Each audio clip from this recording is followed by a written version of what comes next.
With the 2025 NFL Draft now in the rearview mirror, Dave Canellis, Dan Morgan, and the Carolina Panthers look forward to minicamp. But with many experts saying the Panthers had satisfactory grades and the fan base saying that they had an exemplified grade, you still have some NFL analysts that said it was below standards. But would you be surprised that myself and a few others believe that we were just a little above average? I don't believe anything. Well, you better believe it. Want to find out why our draft was graded above average? Find out next on Growlin' and Prowlin'.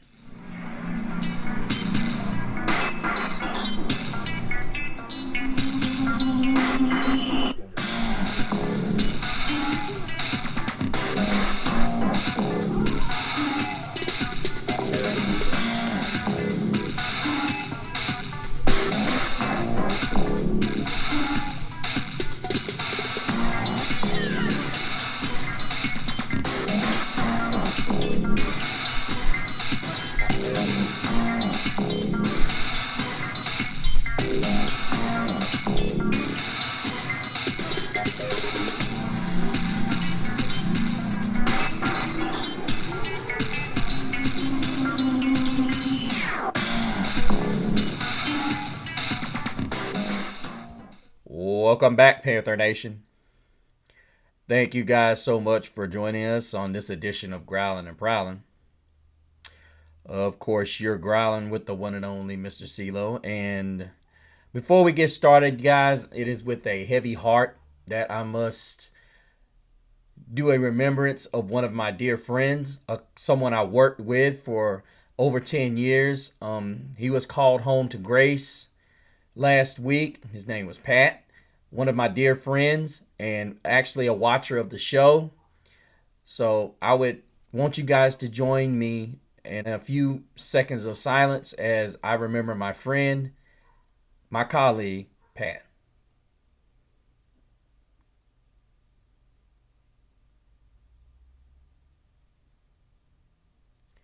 Thank you, guys. Before we get started here tonight, guys, I want you to know that I appreciate every single last one of you.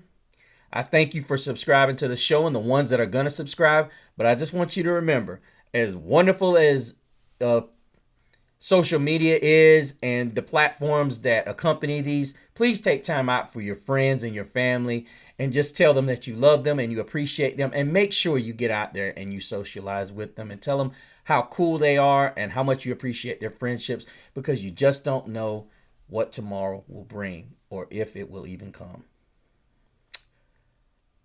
With that being said, let's jump in to yours and mine, Carolina Panthers draft for 2025. Before we do that, we have a little bit of business to take care of with you guys.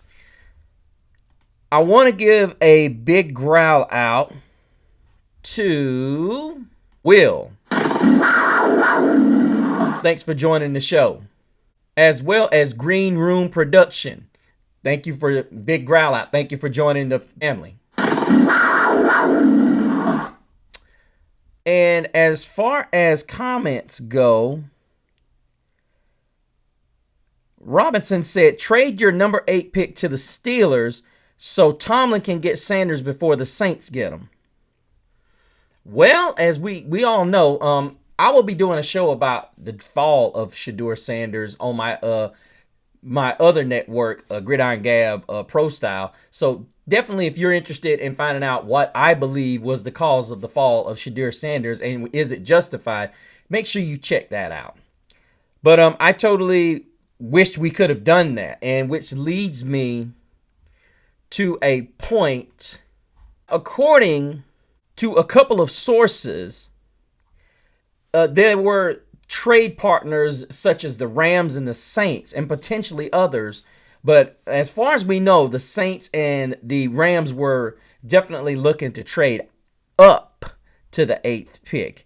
And I'm trying to remember who open this. I don't know if it was Skylar Callahan that reported this, but I do know, confirmed, that the Rams were trying to trade up. Now, what was offered in this?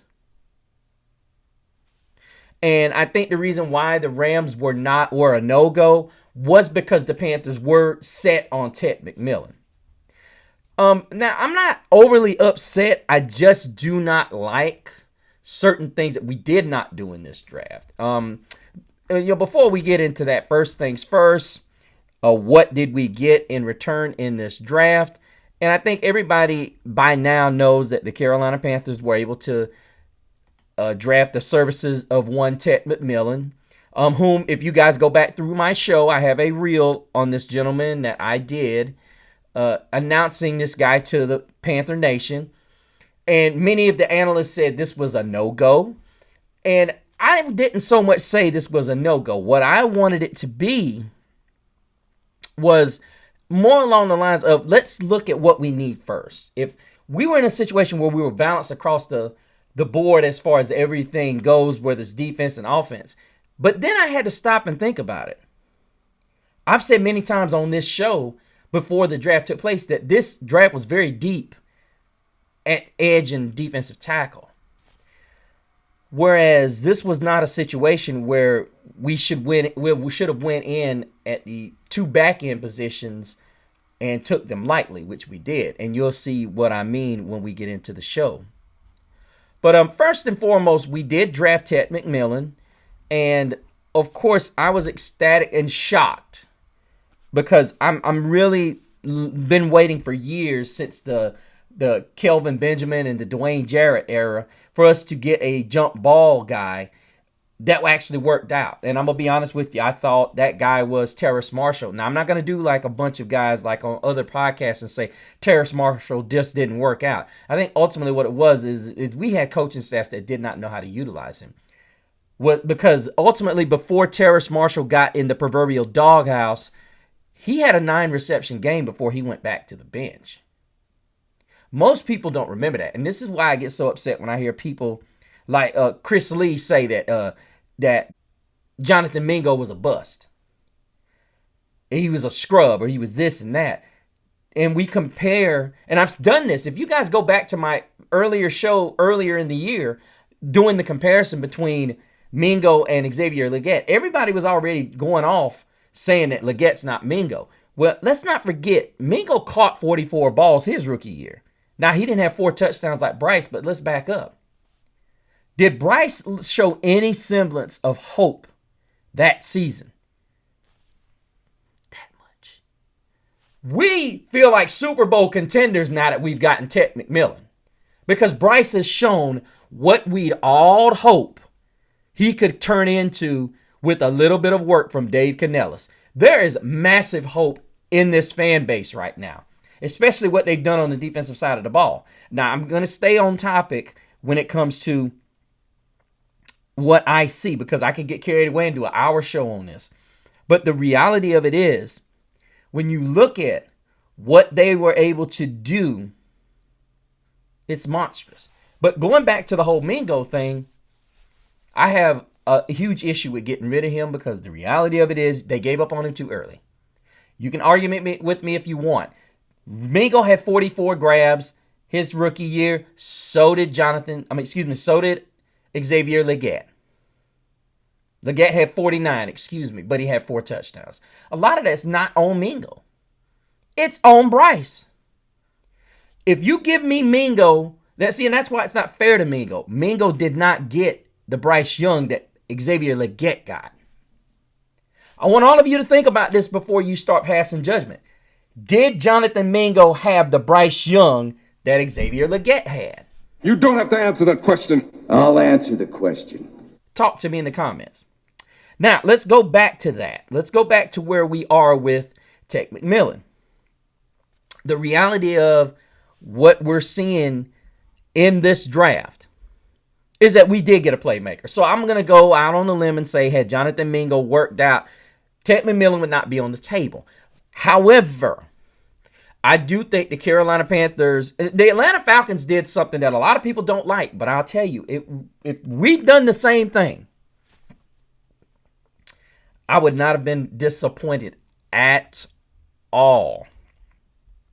Because the reality of it is, many of us are looking at this and we're still saying that we ultimately had a really good draft. I can't really say that we did, because we missed out on some really good players that we were realistically within our grasp. And a lot of people are going to say, well, how do you say that? How do you figure that? Well, the first guy that I still felt like was in our grasp was Nick Emanwori. Because many of you are going to say, what makes you say that? What makes you believe we had an opportunity at Nick Emanwori? Well, let us do a little bit of math, shall we? If you look at where the Carolina Panthers would have dropped, it would have dropped them possibly at, if I recall correctly, at the 24th spot, if I'm not mistaken, with the Los Angeles Rams, 26th position. So now with that being said, I get it. The Atlanta Falcons put a first in there. But ultimately, you would have been able to probably get you a first if the Rams had traded up to that 26th spot. Now, let's look here. Oh, I'm sorry, guys. I'm all over the place. Let's do this. Looking at where the Rams were, they're at the 26th position. If they trade up, we go down to 26. Now, more than likely, the Rams are going to have to give up a first and a second to get to that spot.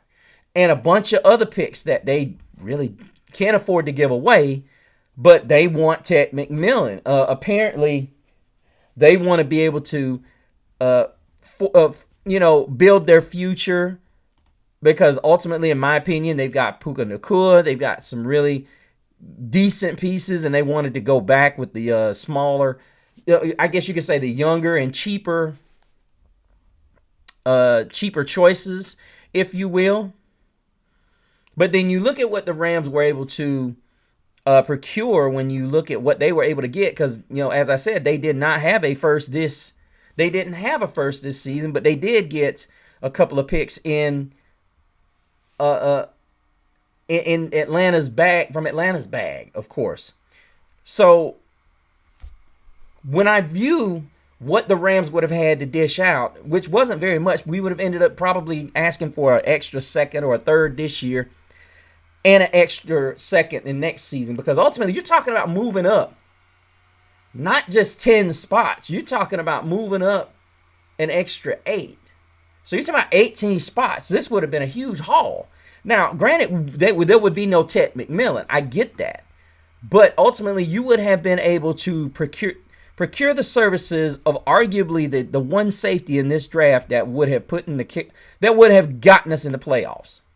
I'm guaranteeing this, because ultimately Nick Emanwori for the Seahawks are slowly developing the Legion of Boom yet again. Because, I mean, you look at this guy's got all the vibes of Cam Chancellor. And he's faster. And with that secondary they already have over there with Witherspoon, these guys are going to be... You could have argued, and I get really tired of analysts in Charlotte, outside of Charlotte, that do Panther football. They just downplay the safety position. Now, I get it. We got Trayvon Moehrig. I get it. But he's more of a downhill kind of guy. You get a guy that's 6'3", 220 pounds, and is rangy and runs like a cat. That makes the offense's downfield presence have to be spot on. Plus, because when you get a guy that's that long, lanky, ain't no little guy's he's going to have to beat this guy by at least 5 to 10 yards because of his reach. Don't believe me if you don't want to, but the reality of it is, I love the Tet pick, but I'm not overjoyed about it, because I would have loved to have seen us make that move, because Emanwori was available as the third pick. Which Seattle traded up from. But this is the guy they realized, hey, we got to snatch this guy. This is a guy we got to snatch. And they did. They were not playing around. They basically, in a nutshell, said, hey, this is the dude we're going to come out and get. And they did. They weren't playing any games. They went out and they did what they needed to do. And I'm impressed with what the Seahawks did. But here's the other aspect that is really hard to fathom when I look at what we didn't do. Now, I'm ecstatic that they were able to make the next move, which was trade for Nick Scorton, who was sitting there just kind of, waiting there. We made that deal with the Denver Broncos, and we were able to pull off Nick Scorton, who was still kind of just sitting there. In which ultimately you saw a trade with the Titans, who came up and got Oladipo out of UCLA, which more than likely was going to be Nick Scorton if they didn't move on it. So I think that was a great move by Dan Morgan. And of course, then you see Benjamin Morrison go to Tampa Bay, which that's going to be a nightmare to deal with, you guys. Y'all don't know. I really think we saw our rivals get better in a top-notch way, which really killed me, because if we stay at 57, we get Mike Green. And I get it. The draft is so unpredictable, guys. That is why it's so hard to criticize. But ultimately, when you get a guy, and it's just like I heard all weekend, if you get a guy that's your guy, you got to pounce on him. Especially if you know what the next team below you is looking at. And, Donovan Ezaraku went to Dallas, and that was a shock at the 44th pick. That was a huge shock that he would be at the 44th position. I thought for sure he would be gone in the first round. This was arguably one of the, I don't want to say weird, but the most unexpected drafts probably that I've had the privilege of watching. And it was really a draft that just really kind of had a kind of feel to it. And yeah, to really see that the Panthers were able to jump in here and do what they did, I was actually very happy that they did. They made up for missing out on Nick Emanwari by taking Nick Scorton. And I think ultimately what they're doing, and you're hearing a lot of analysts say that the next pick that we got, which, if I butcher Princely Umamilan's name, somebody correct me, please, because this is going to be a tough name to say. But I think when we get used to him, it'll be easy. I think they're Princely Umamilan out of Ole Miss is a guy that, yes, you heard me go through pronouncing it significantly. There's a lot of people who have butchered this name, but this guy's already told Dan Morgan and company that I'm going to have to break y'all's pockets in a few years. So ultimately, we're looking at a guy who's walking with a chip on his shoulder, the 6'4", 244-pounder out of Ole Miss. And this is why I had the problem with Jalen Walker. Everybody's talking about, versatility and so on and so forth. I don't care about that. I care about a guy that's a specialist. We don't need a guy who's pretty good at this, but he's very good at this. We need it. I mean, edge rusher is not one we need him to be pretty good at. We need somebody that can come in here and dominate. And I'm going to be honest with you guys. When I start breaking down things, you're going to like what I got to say. But the one thing I was not happy about, third round, the Raiders snatched up a guy by the name of Darian Porter. The Vegas Raiders had a very good draft. I don't care what anybody says. This guy's going to be a stud, and I was not happy when he fell to the third. This guy had a second-round grade, and he fell all the way to the third round. That's why I said this was one of the shocking drafts. And then you look at Ashton Gelati out of Louisville. He ended up at the top part of the third round. That was a shock. And looking down, you go Landon Jackson at the 72nd pick to the Buffalo Bills. Azrael Thomas, the corner out of Florida State. And then you come back, Siobhan Rebel Jr., whom was taken right before we took Princely Umanyamilan. And there he was. And the thing that gets me also was then you had Jordan Birch that went to the Arizona Cardinals. And what was great is that the Panthers resisted the temptation to go Jalen Noel. Now, I know a lot of people are going to say, well, why would they go wide receiver again? They just drafted the top wide receiver in the draft. Well, you could say that's where they could have wanted to go. And probably what irritated me about getting Princely Umanmielen here is that it allowed the Atlanta Falcons at the end of the third round via trade. Yet again, the Falcons were very, very active. And that was what really irritated me about this move by the Panthers, is they did not see the Falcons trading back in to get Xavier Watts. And now we're stuck with having possibly looked for a free agent. And I'll talk about that on another show. But like I said, what I love about these two, Nick Scorton and Princely Umanmielen, is that these two guys are polar opposites of how they operate. Scorton can get pressure on the quarterback. We saw him do it at Florida, but ultimately I think he's just going to be one of those guys you put in when you're not sure if it's going to be a run play, and he could still get to the quarterback possibly. Or you could possibly put him on that interior 3 and get him to rush the quarterback. I think ultimately when you're looking at the Carolina Panthers and what they bring with this depth chart, what they have right now, I am overly excited, you guys. I'm telling you. Everybody's like, oh, well, we needed that alpha pass rusher. What we really is going to be in question is the back end. Trayvon Moehrig is a pretty good ball hawk. He's not what you would consider the guy he was at TCU. He had to refine his game and become a very much a in-the-box type of safety. He really became a box safety over the years in Vegas. And now you're looking at a situation where it's kind of like, well, let's see how this is gonna work.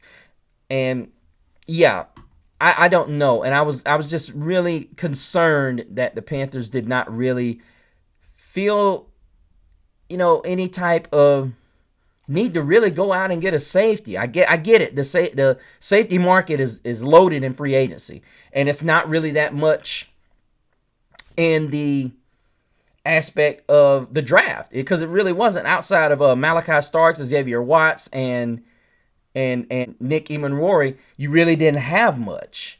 So like I said, what really bothers me now, I'm looking at the roster and I'm saying to myself, ooh, buddy, and I don't care what Chris Lee or anybody out there in the world says about this defensive line. I mean, I'm looking at it and I'm saying to myself, look, you can say, ooh, DJ Wonnum doesn't scare me. Oh, Jadeveon Clowney or Nick Scorton or Pat Jones or Princely Umanmielen doesn't scare me. Oh yeah, it does. I'm telling you right now, you have to think about how this is going to work. You're going to get fresh bodies against tackles that are going to be not rotating. They're going to be in the game. And then if Dave Canellis does what he said he was going to set out to do, we're going to be running the football. I think right now, this is going to be a team that they're going to run the ball and they're going to run it consistently. Why? Because they're not going to feel like they can get in third and long and they can't convert. See, too many times last year, I felt like Canellis was throwing on first and second down after they got the running game, or they couldn't get the running game established because they were afraid they would not be able to convert third and longs. Now we're in a situation where you not only have a guy who can get it down the field, you also have a guy in Jalen Coker who now probably slides to the bench slightly. You got Leggett, who's going to be able to do a lot more of these. What I think they're going to be able to do is a lot of Deebo Samuel type things, but I'm getting ahead of myself. Just know that I think we're going to be an exciting football team. But let us get back to the Panthers draft picks. Let us go and take a good look at what they did in the fourth round. And like I said, I'm not overly upset at I was just upset that Porter fell to the third round and the Panthers weren't pouncing on it. And honestly, the Falcons did their thing. I will go over what the other three teams in the division did, because we need to know. We don't just need to talk about what the Panthers do. We need to know what our opponents are going to do. The Raiders stacked up yet again a guy named Deontay Thornton Jr. I told you guys about him earlier. Earlier in the shows where I said this guy is 6'5" and runs a 4.3 40. It's going to be very interesting to see because the Raiders love speed, and now they've got Brock Bowers, they've got a running back, and now they've got their guy to really stretch the D. Bashaw Tutton was a guy out of Virginia Tech, running back. I was not thrilled with the running back Trevor Etienne out of Georgia. I get it. Bashaw Tutton was gone, but I was not thrilled that this guy, they drafted this guy. I was not. I felt like him or Brashard Smith, because these guys run like lightning. To me, I hadn't seen enough from Trevor Etienne to warrant this selection. I know that Ricky Dowdle is going to be a one-year deal, but listen, I'm just not sold on Trevor Etienne. I would have rather gotten a guy that was a speedy guy, and then ultimately drafted. The Panthers did trade back in and got Lathan Ransom. That's why I was not a huge fan of hanging on and selecting this pick. I mean, you could have gotten Lathan Ransom sooner. I'm not a fan of Trevor Etienne. I'm just not. I don't think he's quick enough. I think a guy that we should have selected if we got to a point in safeties that we could not get to him would have been another guy like Malachi Moore out of Alabama. So and that was a huge, a huge disappointment to me, as well as the next pick that we made. When you look at Cam Jackson. Now, Cam Jackson to me was a surprise guy that they selected. I figured you could have gotten him further on, but the way this unpredictability of this draft, you started seeing more DTs going off the board, and I think that was just a kind of a, oh snap, this is happening. Oh snap, this is happening. Oh snap, this is happening. And then that's of course when Shedeur Sanders gets picked, number 144, and then you see Riley Mills from Notre Dame go. And this is right after Cam Jackson, which I love this pick. I really love this pick because you get another big body right there in the middle. This guy, I think his lack of mobility was a problem. I think that's what it was. But I think ultimately if he can get his weight at a good spot, he's going to be a great block eater. And he can make plays. He can slip blocks. I think the problem was there were times when he was out of shape, and there's doubts about whether or not he plays his hardest a lot of times. But this guy here, I'm gonna put it to you like this: I've seen him on film. If this guy has that dog that we've seen out of him before, I think it was his year before last, this guy can really disrupt a run game. And there's times he can move the pocket. So ultimately, this is probably going to be one of those guys that he's going to play great this game. Not going to play great this one. I think he reminds me a lot of a Klay Thompson, basketball reference, of course. There's nights you're going to get 60 out of him, and there's going to be nights where you're going to get 10. And then there's going to be nights he's going to get his average, 17, maybe 20. And I think that's what you're going to get out of Cam Jackson. I think you just have to gauge it. But guess what? We have the depth. I still like the pick. And I think ultimately even if Ichiro Avero's not here, he can still whoop him into shape and maybe make this guy into like one of the, maybe the Carter boy. A lot of people say, "Oh, you asking a lot." No, you make sure you make your guys know what their expectations are. You make them work towards that. And then the other pick, the 27th pick in the 5th round, 163rd. You guys know I'm a Notre Dame guy. Mitchell Evans. This was a steal. And I'm still not overly joyed about this decision because I know we needed a tight end, but I mean, I like Tommy Tremble. Matter of fact, I love Tommy Tremble, and I love Jatavian Sanders.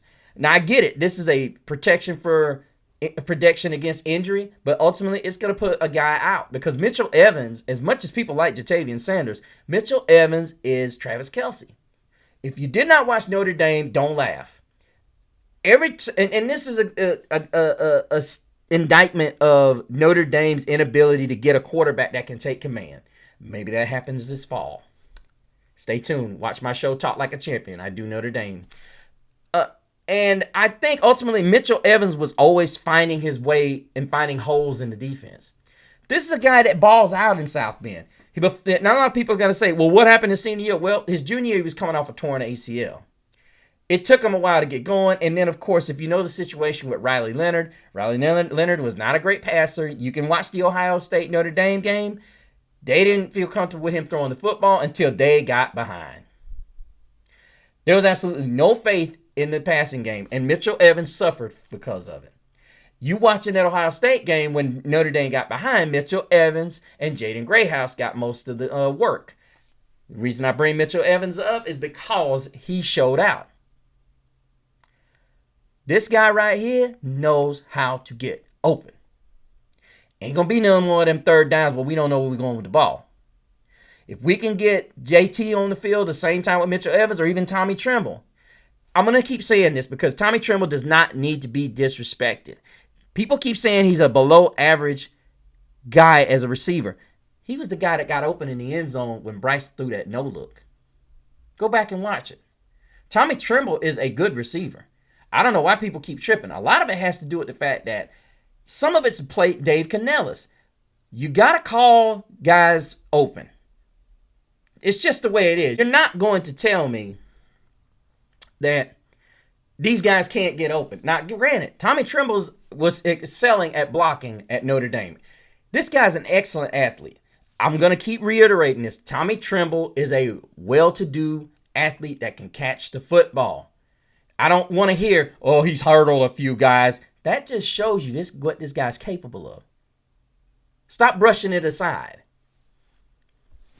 But Mitchell Evans, I love this pick. The only thing I was not happy about is, this is why I say we should have bypassed on Trevor Etienne. Because after this pick was made, the guy that is going to be the sleeper in this draft that nobody's talking about, the Bears snatched him up at 169, Za Frazier. If you guys have watched my show, he's the 6'3", 186-pound corner out of University of Texas San Antonio who ran a 4.37 40. Oh, excuse me, 4.36. Who had 6 interceptions on the year.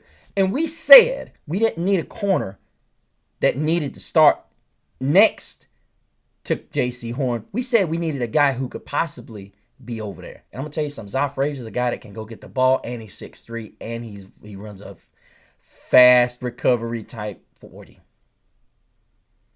You ain't going to want to throw that way. But we didn't. The Bears got him. So that's where I was disappointed. And, I'm just glad he didn't end up in our division because he had visits with the Saints and the Falcons. So, we were very fortunate there. And then you really start to break down and look at what talent is left in this draft. And it's some, but not nearly as much to shake a stick at. And, of course, with our final pick, we took Jimmy Horn Jr. out of Colorado. He's a good kid. He's a good running back. He's a good wide receiver who ran well at the combine. He's definitely a threat after the catch. I think ultimately, you got guys like him and, of course, Travis Hunter, who are really good wide receivers. Shifty, and, of course, if I recall correctly, he's the son of Jimmy Horn. And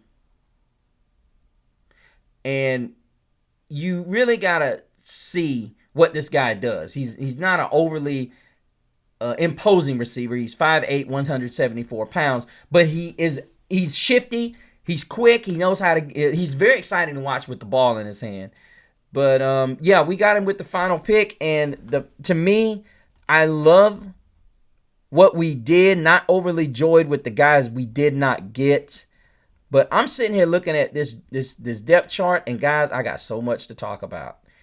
People are gonna say, "Oh, everybody thinks their team is X, Y, and Z when it's the beginning of the season." Of course, that's the beauty of the NFL. I remember hearing somebody say that. But I don't think you spend a 4th-round pick when you've got a guy that could have started in your secondary in Za Frazier. This guy really could have started. I want y'all guys to go to my show where I'm talking about the others. This is a guy that could have ultimately been a starter either on the nickel or he could have been J.C. Horn and Mike Jackson's backup. I really believe that. Or you could have made J.C. Horn the nickel guy and put Za Frazier out there. I know a lot of people say, "Oh, you gonna crazy? You gonna put a rookie out there?" He could have ultimately worked his way in there.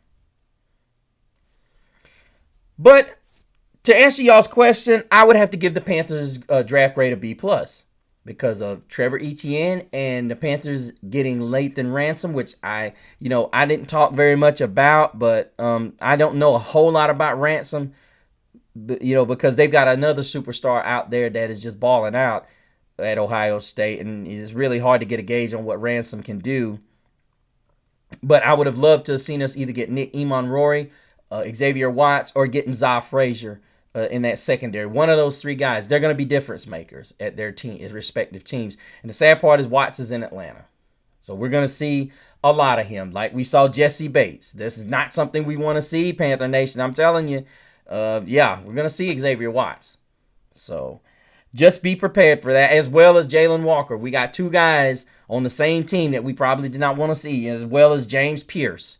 So, yeah, we better keep that in mind when we get ready to lace them up and prowl towards the ATL. But, guys, let me know what you think. Make sure you leave me comments down below. If you disagree with me, please let me know. I'm so glad to be back with you guys yet again. Make sure you go to make sure if you're not subscribed, make sure you subscribe and join the Growling and Prowling family, as well as hit that bell notification so every time I come out with a show, you guys will be notified of it. Go to the Facebook page and the Facebook group of the same name, Growling and Prowling. Also, go and check out my Instagram at Mr. CeeLo so you can see all the shenanigans and things I will be caught up with during the summer months, the spring and summer months. But until the next time, make sure you hang out with your friends, as I said, because you never know what life is going to show you. But keep prowling the airwaves and keep growling out. Keep pounding.